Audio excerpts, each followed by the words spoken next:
खानदानी लुटेरों की कोशिश होगी बेकार। अब की बार 400 पार। नमस्कार, आप देख रहे हैं रितम और मैं हूं आपके साथ सौम्या श्री। देश भर में चुनाव का माहौल है। चुनाव आयोग बड़े ही जिम्मेदारी से चुनाव संपन्न करा रहा है। चुनाव भी अब अंतिम पड़ाव पर है। चुनाव आयोग ने देश के हर कोने में पोलिंग बूथ बनाकर लोगों को सहूलियत देते हुए मतदान कराए हैं। लेकिन देश का हर कोना एक जैसा नहीं है। कहीं चट्टाने हैं तो कहीं पहाड़, कहीं विपरीत मौसम होते हैं तो कहीं जंगल। लेकिन ऐसी जगहों पर रह रहे वोटर्स के लिए चुनाव आयोग हमेशा आगे आया है और उनकी सहूलियत के हिसाब से उन इलाकों में भी पोलिंग बूथ बनाए हैं ताकि वोटर्स अपने मत का प्रयोग कर सकें। अब जैसे मेघालय राज्य को ही ले लीजिए। साल 2014 के लोकसभा चुनाव में वहां के कुछ इलाकों में मतदान केंद्र पर हाथी आ गए थे, लेकिन इस बीच भी मतदान बिल्कुल ठीक से संपन्न कराए गए। आप देख रहे हैं किस्सा लोकतंत्र का और आज के इस एपिसोड में हम इसी कहानी के बारे में जानेंगे। तो जैसा कि आप जानते हैं कि हम बात कर रहे हैं साल 2014 के लोकसभा चुनाव की। इस चुनाव में मेघालय राज्य काफी सुर्खियों में रहा था। वजह थी हाथी। दरअसल एबीपी न्यूज की एक रिपोर्ट के मुताबिक मेघालय के एक विधानसभा जिसका नाम था सलमान पारा, वहां हाथियों की संख्या काफी ज्यादा थी। सलमान पारा विधानसभा सीट मेघालय में मौजूद 60 सीटों में से एक है।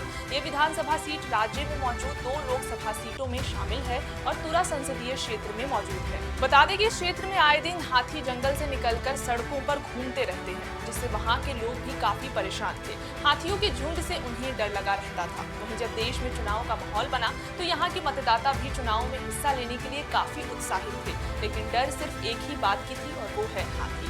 बताया जाता है कि क्षेत्र में हाथियों की तादाद ज्यादा थी, इसलिए चुनाव आयोग से लेकर लोग भी इससे काफी परेशान थे। जानकारी के मुताबिक जिस दिन मेघालय में वोटिंग थी, खास तौर पर इस सलमान पारा क्षेत्र में, तब वहां के मतदान केंद्र पर हाथियों के भारी झुंड आ गए थे। जब ये बात आग की तरफ फैल गई तो लोग अपने घरों से निकलकर वोट देने के लिए कतराने लगे। इधर चुनाव आयोग को इस बात से काफी परेशानी हुई, क्योंकि चुनाव आयोग का हमेशा से मकसद रहा है कि एक भी वोट छूटनी नहीं चाहिए। फिर क्या था, चुनाव आयोग ने इसके लिए सीधे वन विभाग से बात की। आपातकाल बैठक बुलाई गई, जिसमें चुनाव आयोग और वन विभाग के अधिकारी थे। बैठक में यह तय किया गया कि मेघालय के 19 मतदान केंद्रों पर हाथी को रोकने और संभालने के लिए अधिकारियों की तैनाती की जाएगी। जानकारी के मुताबिक लोगों के बीच इतना भय था कि एक नहीं बल्कि 5 टीमें तैनात करने का फैसला लिया गया। इसके साथ ही लोगों को समझाया गया और सुरक्षा का एहसास दिलाया गया कि वो अब आसानी से वोट दे सकते हैं।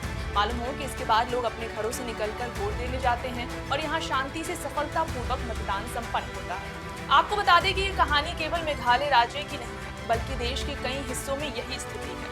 दैनिक जागरण की एक रिपोर्ट के मुताबिक छत्तीसगढ़ के 11 लोकसभा क्षेत्र में 24,000 से अधिक मतदान केंद्र हैं। इनमें 400 से अधिक पोलिंग बूथ जंगल, नदी और पहाड़ों से घिरे हुए हैं, जहां भारी संख्या में तेंदुआ, हाथी, भालू और अन्य जानवर रहते हैं, जिसकी वजह से लोगों को वोट देने के लिए चुनौती का सामना करना पड़ता है। इसके साथ ही चुनाव आयोग और उनकी टीम को भी यहाँ सफलतापूर्वक मतदान संपन्न कराने के लिए काफी मशक्कत करनी पड़ती है। जानकारी के मुताबिक छत्तीसगढ़ के धमतरी जिले में 34 गाँव टाइगर रिजर्व क्षेत्र में आते हैं, इसलिए यहाँ पर तेंदुआ, भालू, हाथी और अन्य जानवर दिखाई पड़ते रहते हैं। वहीं बिलासपुर, कोरबा, रायगढ़ और सरगुजा संसदीय क्षेत्र की बात करें तो यहाँ पर हाथियों की संख्या अधिक है। बताया जाता है कि साल 2023 के विधानसभा चुनाव में यहाँ पर वन कर्मचारी की ड्यूटी लगाई गई थी ताकि मतदान प्रभावित न हो। आपको बता दें कि इन इलाकों में सुरक्षित मतदान कराने के लिए चुनाव आयोग वेब कास्टिंग के जरिए सीसीटीवी कैमरे से निगरानी रखता है। वहीं ये तो केवल चुनाव के दिनों की बात है, लेकिन इसके साथ ही आए दिन भी लोगों को इन जानवरों से भय रहता है, क्योंकि ये जानवर लोगों को कुचलकर मार देते हैं।